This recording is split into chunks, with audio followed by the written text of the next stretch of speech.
സത്യത്തിൽ ഈ വേദിയിൽ നിൽക്കുമ്പോൾ ഇന്നലെ വരെ ഞാൻ അനുഭവിച്ച സ്ട്രെസ് ഇവിടെ ഇരിക്കുന്ന ആർക്കും ഊഹിക്കാൻ കഴിയില്ല. പക്ഷേ ഇടതുപക്ഷമല്ലാതെ മാറുകയും ഇടതുപക്ഷ മൂല്യങ്ങൾ കേരളത്തിൽ ഉയർത്തിപ്പിടിക്കുന്നത് UDF സംവിധാനമാവുന്ന അറിയുകയും ചെയ്യുന്ന ഒരു കാലഘട്ടത്തിലാണ് നമ്മൾ സഞ്ചരിച്ചുകൊണ്ടിരിക്കുന്നത്.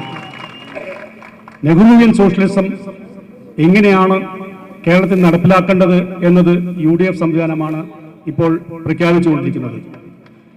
ഈ സർക്കാർ തുടരണമോ വേണ്ടയോ എന്നത് ചിന്തിക്കുന്ന ആയിരക്കണക്കിന് ആൾക്കാരാണ് കേരളത്തിലുള്ളത് എന്ന് ഞാൻ മനസ്സിലാക്കുന്നു. ഇപ്പോൾ കമ്മ്യൂണിസ്റ്റ് പാർട്ടിയിൽ നടക്കുന്നത് പാർട്ടിയെ സ്നേഹിക്കുന്നവരും ഭരണത്തെ സ്നേഹിക്കുന്നവരുമാണ്. പാർട്ടിയെ സ്നേഹിക്കുന്ന ആയിരക്കണക്കിന് ആൾക്കാർ അസംതൃപ്തരാണ് എന്ന തിരിച്ചറിവാണ് നമുക്കുണ്ടാവേണ്ടത്.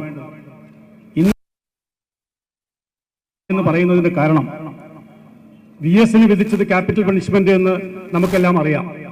അതേ ക്യാപിറ്റൽ പണിഷ്മെന്റ് ഇന്നലെ വിധിക്കപ്പെട്ടു എന്നുള്ളത് നിങ്ങളെല്ലാം മനസ്സിലാക്കിയ കാര്യമാണ്. 100 തവണ അപ്പീൽ കൊടുത്താലും എന്നെ തിരിച്ചെടുക്കില്ല എന്ന് പറഞ്ഞതിന് ശേഷമാണ് എനിക്ക് എന്റെ മനസ്സമാധാനത്തോടെ ഉറങ്ങാൻ കഴിഞ്ഞത്.